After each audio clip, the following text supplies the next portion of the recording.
Throughout church history, various groups have had different views on sex. Some groups have even gone as far as to say that sex, in and of itself, in or outside of marriage, is a sin. But this view is really not a biblical view. You see, God, the Bible says, is the author of our nature. He gave us all of the passions and desires of our body.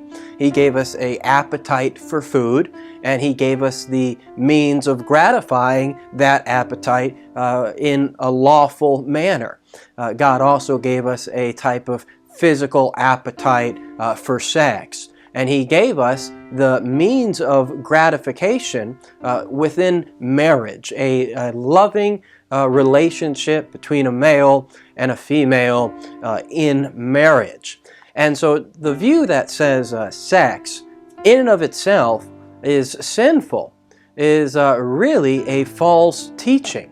You see, in the beginning, when God created everything, He looked upon it and said, "It is good."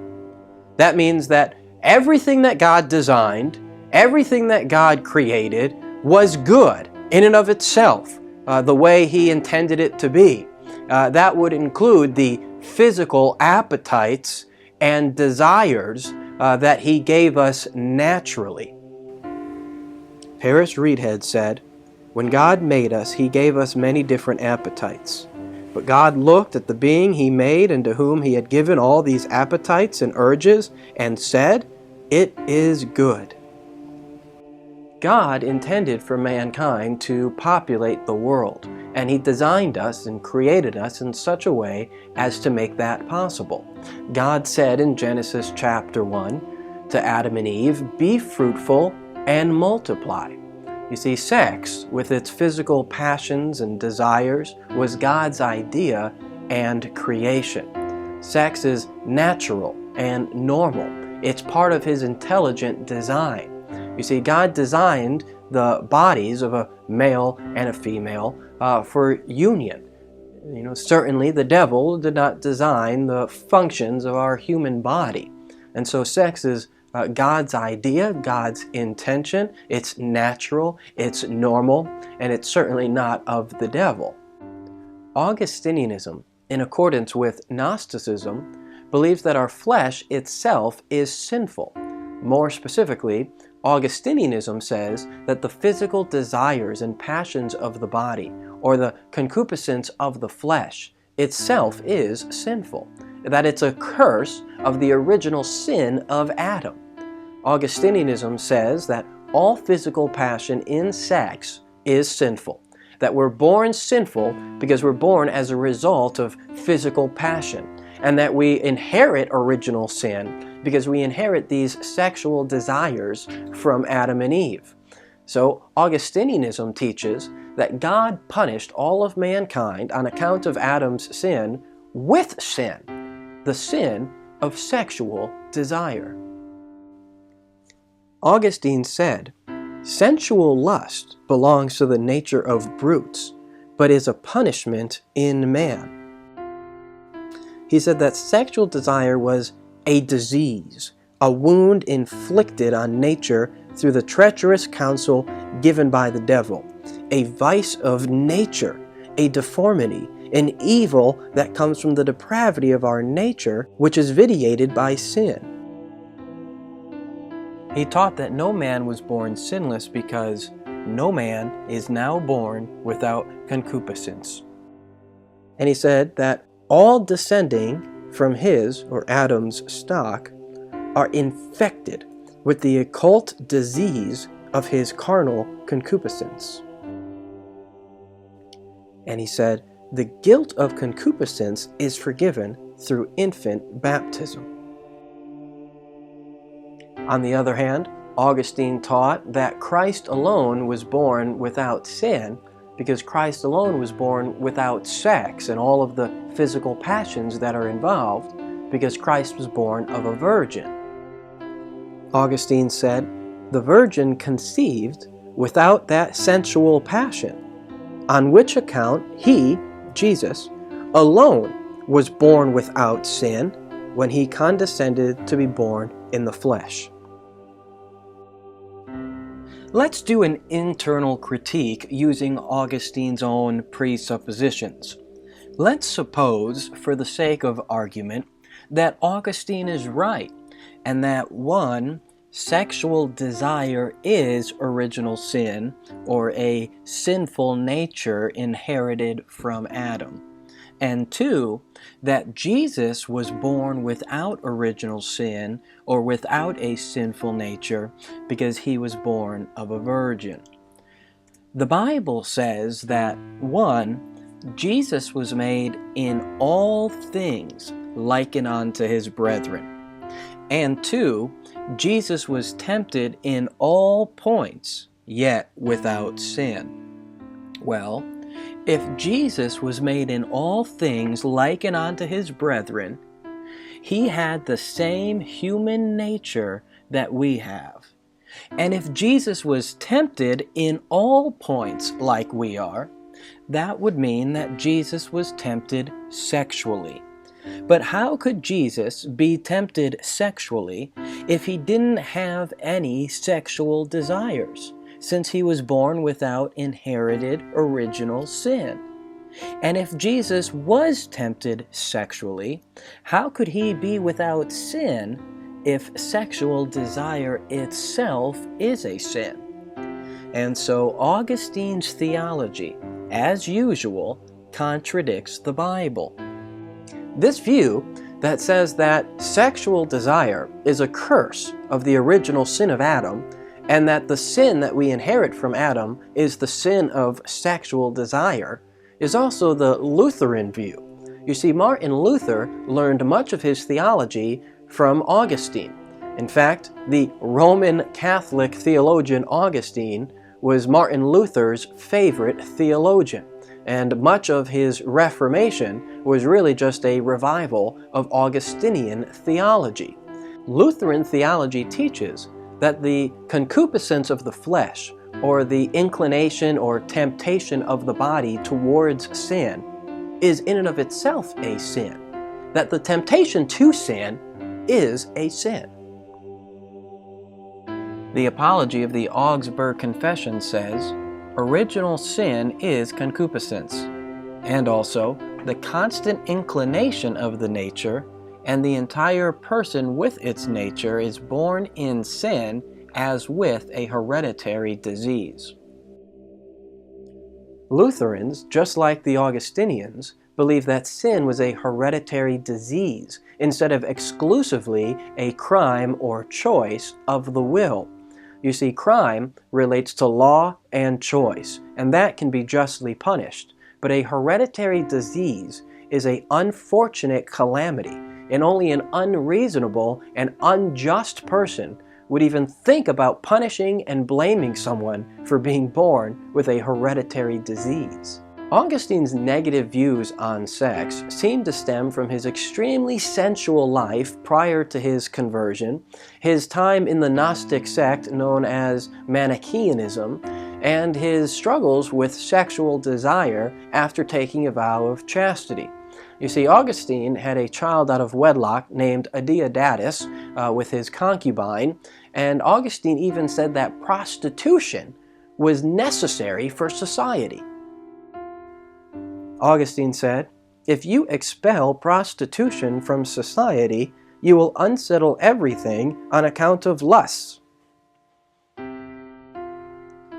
Catholic priest Thomas Roche, the chair of theological studies at Loyola Marymount University, said, "It's regrettable that St. Augustine's influence and the negative appraisal of sexuality, based on his own struggles to be chaste, has so impacted negatively with Christian tradition."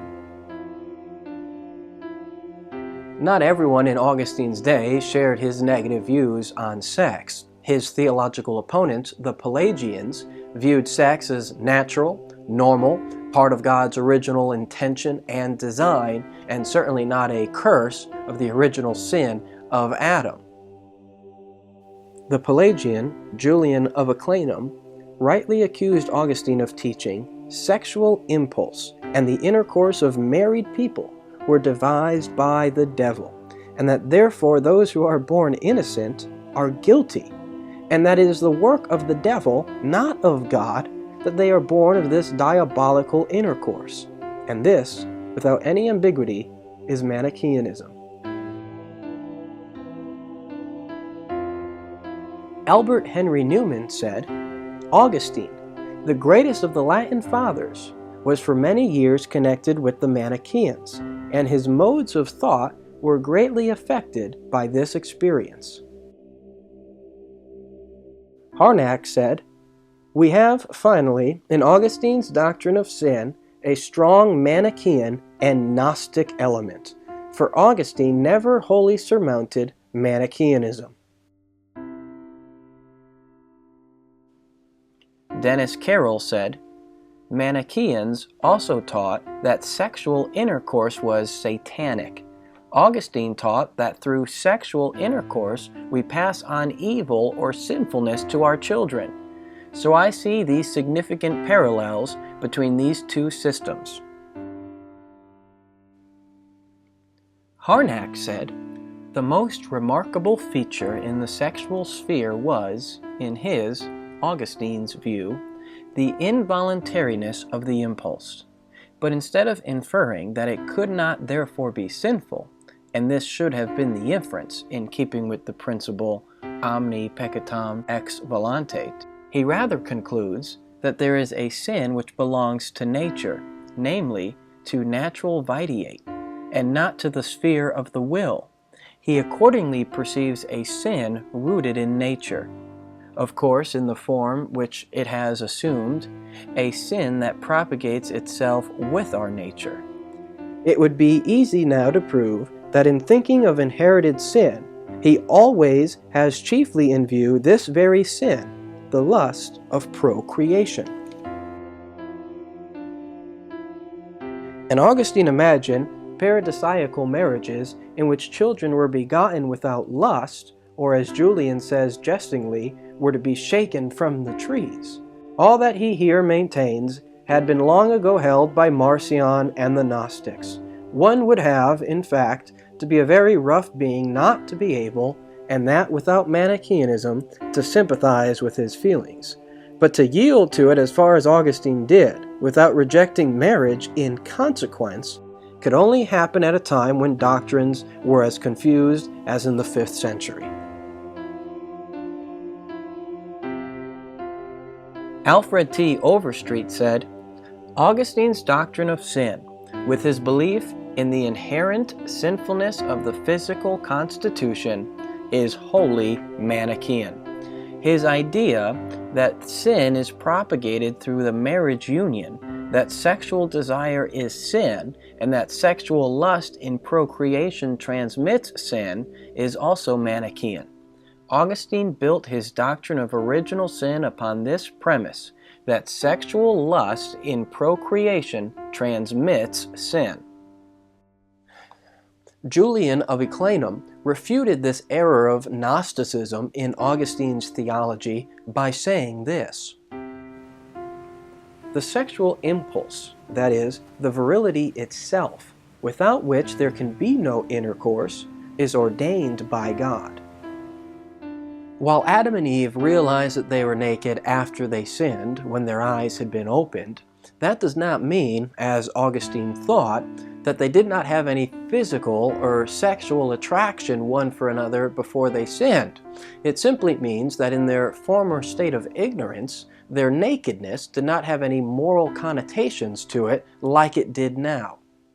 With their eyes being opened, they now had moral principles developed in their minds that were not previously there, and thus they felt the need to cover their naked bodies, especially when speaking to God, not because they didn't have any physical attraction one for another before they sinned, but because they didn't view their nakedness before in any moral light. Adam and Eve were physically designed for each other at creation, and they were intended to be fruitful and multiply through sexual intercourse before they sinned. It's self-evident that God has designed the bodies of men and women for each other, and the physical passions and desires that our bodies have for sex is natural and normal, given to us by God. If a husband and a wife committed to each other in marriage engage in normal sexual relationships one with another, then they're not sinning. They are gratifying their natural God-given desires through lawful means. The Bible says, "Marriage is honorable in all, and the bed undefiled, but whoremongers and adulterers God will judge." And so a person is not born a sinner because of sexual desire. After all, sexual desire doesn't develop until puberty. Sexual desire is not a sinful nature or a perverted desire that we're born with, that we're sinners for inheriting. Sexual desire is not a hereditary original sin. Sexual desire is natural, normal. Physical attraction is a natural state of our flesh and is not in and of itself sinful. Lust, in a sinful sense, is a choice of the will. According to Matthew 5, if you intentionally look upon a woman that you're not married to with lust, then you've already sinned in your heart. And so sin is a state of the heart, not a state of the body. Sex within marriage is not a sin. Granted that you're gratifying these desires naturally and lawfully. But sin is not a choice to gratify a sinful nature. Sin is actually a choice to gratify natural God-given desires in an unnatural and unlawful way. There is a world of difference between involuntary and innocent natural attraction and voluntary and sinful lust of the heart. Moral quality belongs to the latter, not the former. When the Bible uses the word concupiscence or lust in the sinful sense, it's using the Greek word epithumia, and it's referring to a desire for what is forbidden.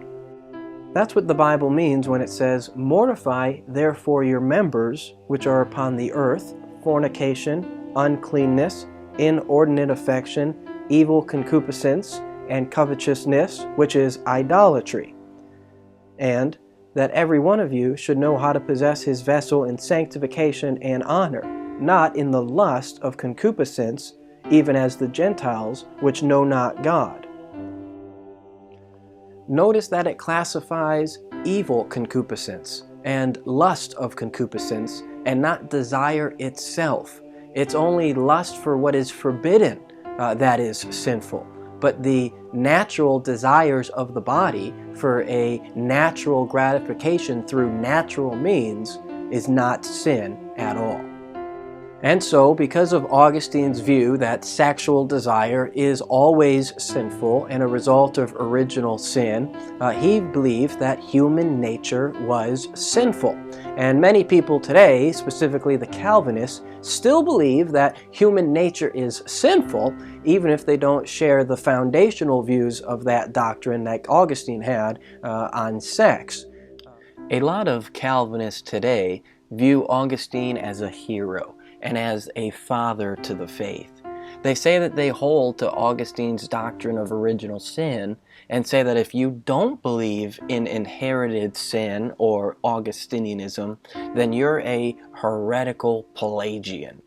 But many of them don't even know what the original doctrine of original sin teaches, as Augustine taught, that the involuntary sexual desire of the body was in and of itself sinful, and that all sex is therefore sinful even in marriage.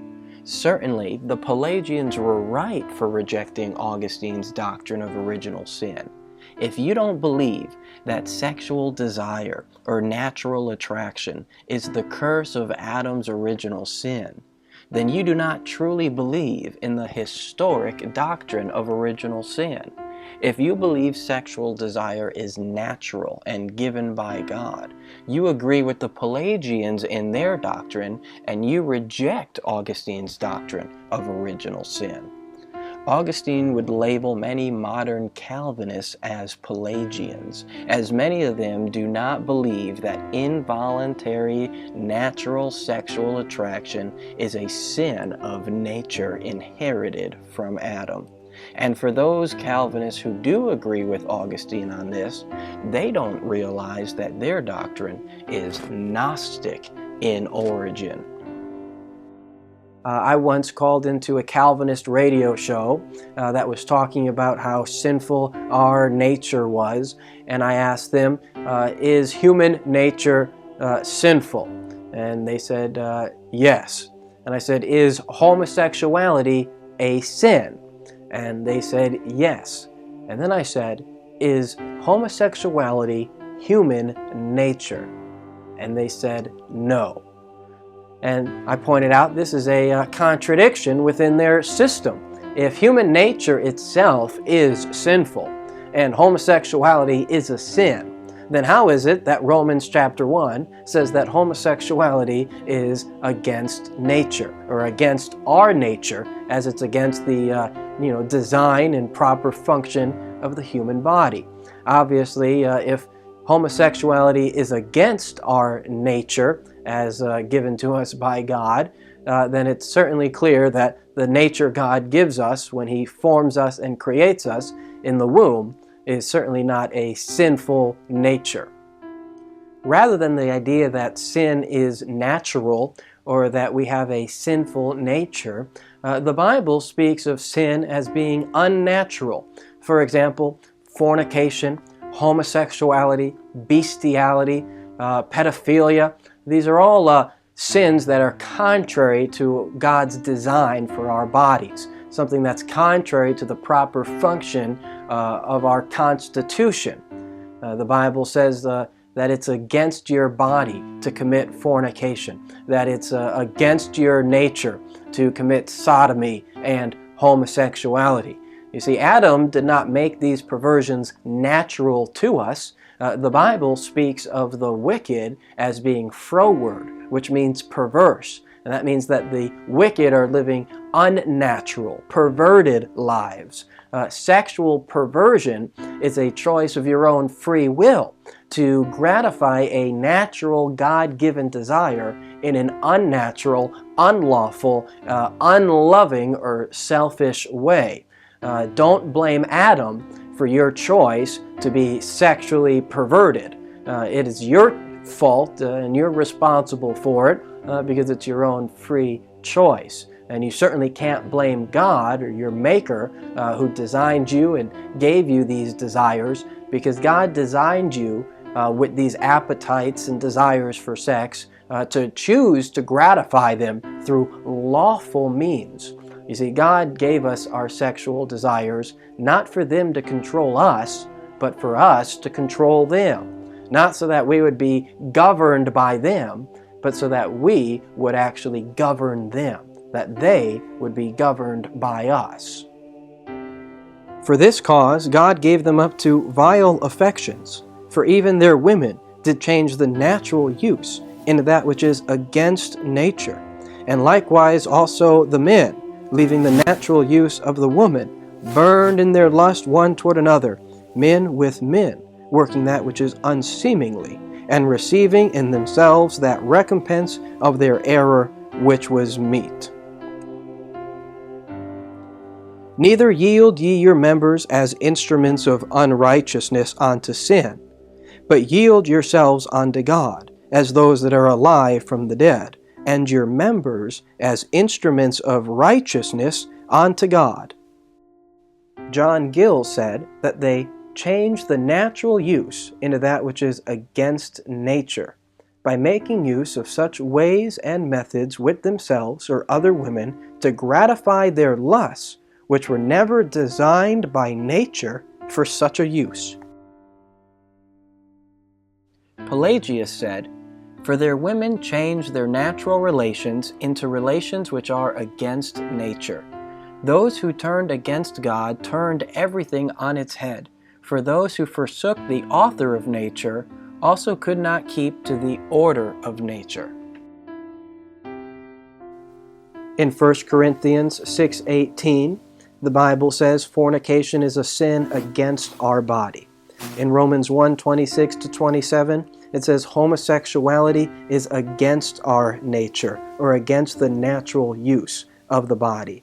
And in 1 Corinthians 6:9, it says that sodomy is an abuse of our flesh. And so this Augustinian theology that says original sin is sexual desire, that we're born sinners because we're born through sexual desire and we inherit these desires from our parents, is a false theology. It's Gnostic in origin. It's not biblical. The idea that sin is natural to us, or that our human nature is itself a sin, is really rooted in this Augustinian notion that sex is sinful. And it's a false teaching that has come into the church that ought to be rejected. God is the author of our nature. God designed us with the physical passions and desires that our bodies have, and we need to choose with our free will to gratify them lawfully and naturally. And if we are gratifying our sexual desires unlawfully and unnaturally, it's not God's fault, it's not Adam's fault, it's our fault. And so you need to choose to do it God's way. You need to choose to use your nature and to use the desires of your body in a way that is holy and pleasing to God. Much of the content from this video came from my book called Does Man Inherit a Sinful Nature? And this book thoroughly discusses the issue of Augustinian theology and original sin and a sinful nature. It defends the position that sin is contrary to nature, that sin is a perversion of our nature, a misuse and abuse of our nature, and thoroughly refutes the Augustinian theology that has crept into the church. So if you want to get a copy of my book, you can find my bookstore at my website, openairoutreach.com. And at Open Air Outreach, in our bookstore, you'll also find all the other books that we've made available, classic Christian books that we've reprinted. So thank you, and God bless.